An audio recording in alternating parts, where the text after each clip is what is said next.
আসসালামু আলাইকুম, welcome back to my channel. তো সকলকে তোমরা কেমন আছো? আশা করছি অনেক অনেক অনেক ভালো আছো। তো আজকে একটা খুশির দিন, সেটা হচ্ছে ঈদ। আজকে ঈদ উল আজহা।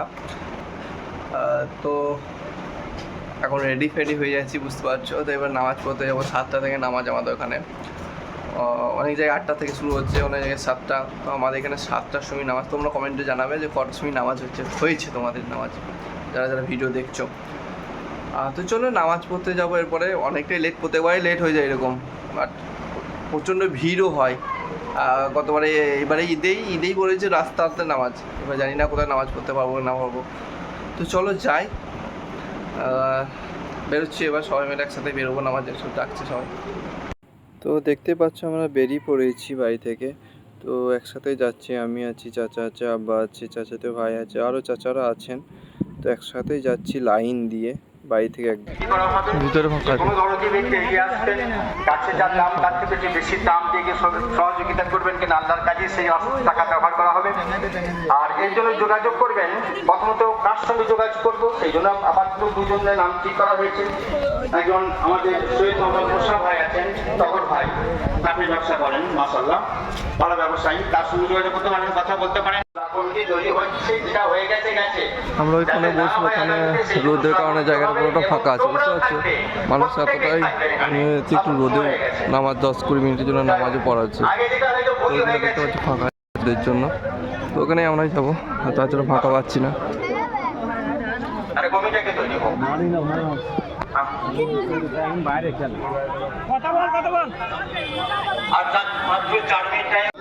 আল্লাহ বলে হাত ছেড়ে 3 বার হবে, দ্বিতীয়বার হাত তুলে দেবে।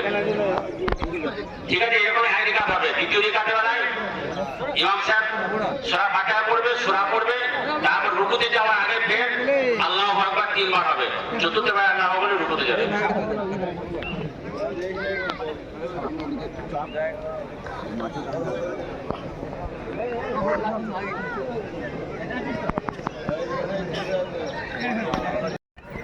তো ফাইনালি নামাজ কমপ্লিট, দেখতে পাচ্ছি সব নামাজ পড়ে নিজে নিজে বাড়ি যাচ্ছে।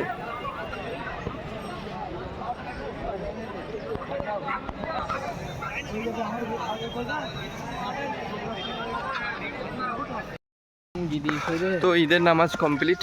তো সকলকে জানাই ঈদ মুবারক। তো নামাজ কমপ্লিট, তো এখন বাড়ি এলাম। তো একটু স্টার্ট করেছিলাম রাস্তায়, দেখতে পাবে তোমরা ক্লিপটা দেবো। ক্লিপ করতে পারিনি, রাস্তার মধ্যে সব ছিল, আমার একটু লজ্জা লাগে, ভালো লাগে না, তো বুঝতে পারছো। তো চলো, এরপর বুঝতে পারছো অনেক রকম কাজ থাকে কুরবানির সময়। ঈদের সময় হয়তো নামাজ টামাজ করে চলো একটু এর বাড়ি ওর বাড়ি ঘুরে বেড়ানো, তারপরে বাইরে বেরোনো, ঘুরতে যাওয়া। কিন্তু কুরবানিতে সেটা হয় না, বিকালে পর হয়। নামাজ পড়ে এসেই কাজ। তো চলো এখন কাজের ব্যস্ত হয়ে পড়বো। তো আবার পরে দেখা হচ্ছে বিকাল দিকে। তো ফাইনালি হয়ে গেছি রেডি হয়ে, মানে যাচ্ছাতে অবস্থা, ঘাম পুরো ঝরছে মনে হচ্ছে। তো যাই হোক, এই শাড়িটা পরলাম। এই শাড়িটা আমার শাশুড়ি আমাকে দিয়েছে আর কি। তো ভাবলাম চলো এটাই পরা যাক। আর এখন সুতি হচ্ছে সব থেকে বেস্ট আর কি। তো তার জন্য এটাই পরে নিলাম। কেমন, এমনিতে আমার ইয়েলোটা ফেভারিট কালার। তো তো তো তো করে মানে মাথা খারাপ, কি বলবো বুঝতে পারি না। যাই হোক, মামুর নামাজ পড়ে চলে এসে খাওয়া দাওয়া করে গেল আর কি। মানে আজকে বুঝতেই পারছো কাজ বাজ আছে অনেক। তো যাই হোক, আমিও রেডি হয়ে গেছি, ওই বাড়িতে একটু দেখা করে আসবো। মাদেরকে ফোন করা হয়ে গেছে।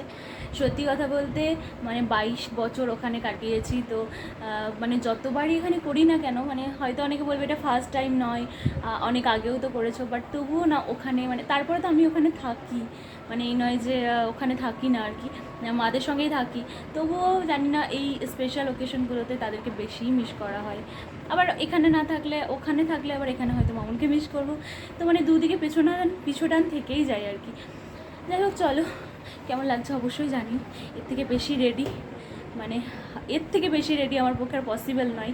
তাই এতেই আমার মানে শুরু হয়ে গেছে আর কি প্যালপিটেশন।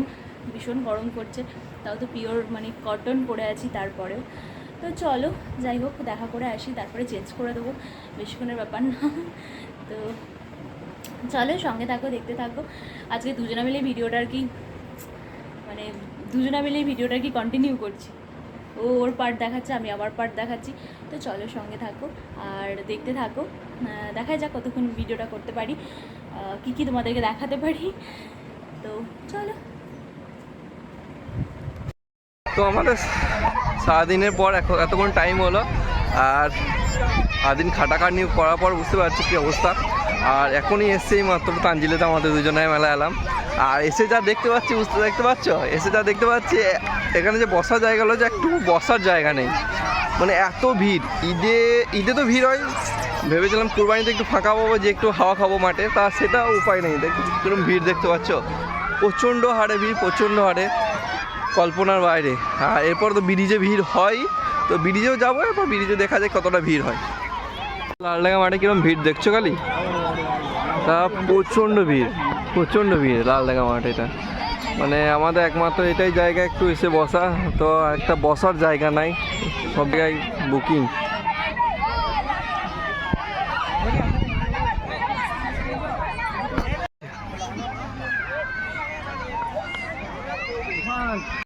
চলো এখানে একটু এক পাক মেরে নিলাম, আর বসার মতন জায়গা নাই যে বসবো, তো এরপর বড় ব্রিজ যাবো, বড় ব্রিজে দেখবো সিচুয়েশনটা কি।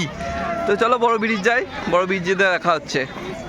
কত বাইক দেখো খালি, প্রচুর বাইক আছে, প্রচুর বাইক। এখানে যদি বাইক স্ট্যান্ড একটা খুলতাম 10 টাকা করে পার বাইক নিতাম, তো প্রচুর টাকা হয়ে যেত। দেখতে পাচ্ছ প্রচুর বাইক আছে, ওই দিকটা গিজ গিজ করছে বাইকে। ভিড় দেখো খালি, ব্রিজে কিরকম ভিড় বুঝতে পারছো।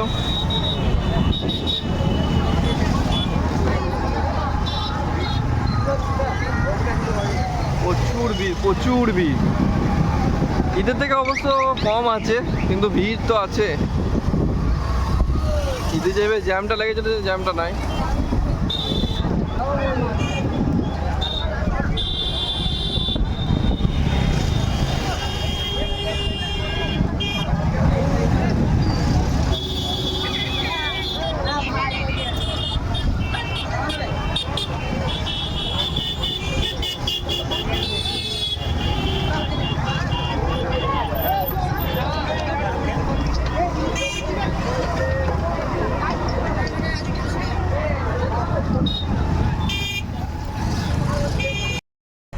তো তোমরা দেখতে পেলে ব্রিজে এত ভিড়, লালডাঙ্গা মাঠে ভিড় ছিল, তো এখনও ব্রিজে প্রচুর ভিড়। তো আগের তুলনায় ভিড় কম, যেহেতু ঈদের সময় যে ভিড়ে ছিল সেই ভিড়ের তুলনায় অনেকটাই কম, যেহেতু ফোর্স আছে, পুলিশ আছে, তো বাইক এখানে জ্যাম করতে দিচ্ছে না, বাইক রাখতেও দিচ্ছে না, তাড়িয়ে দিচ্ছে। যেহেতু গতবারে ঈদের সময় প্রচুর জ্যাম লেগেছিলো ব্রিজে। তো ভিডিওটা এখানে শেষ করব, আর কিছু দেখানো সেরকম নেই, বুঝতে পারছো। আমাদের এই ঈদে সেরকম কিছু দেখানো নেই, বা সকাল থেকে তো কাজেই ব্যস্ত ছিলাম, তারপরে এই বিকাল টাইমটা বের হলাম, তো সন্ধেও লেগে গেলো প্রায়। তো এরপর বাড়ি যাবো কিছুক্ষণ থেকে, তো অন্ধকার হয়ে যাচ্ছে, সেই জন্য ভিডিওটা শেষ করবো বলে শ্যুট করলাম। তো অবশ্যই ভিডিওটা ভালো লাগলে অবশ্যই কমেন্ট করবে, সাবস্ক্রাইব করবে, আর লাইক করতে ভুলবে না। আর তোমরা অবশ্যই কমেন্টে জানাবে তোমাদের কটায় নামাজ হয়েছিল, টাইম কটা ছিল নামাজের। তো ততক্ষণ টেক কেয়ার, খোদাফেজ, বাই।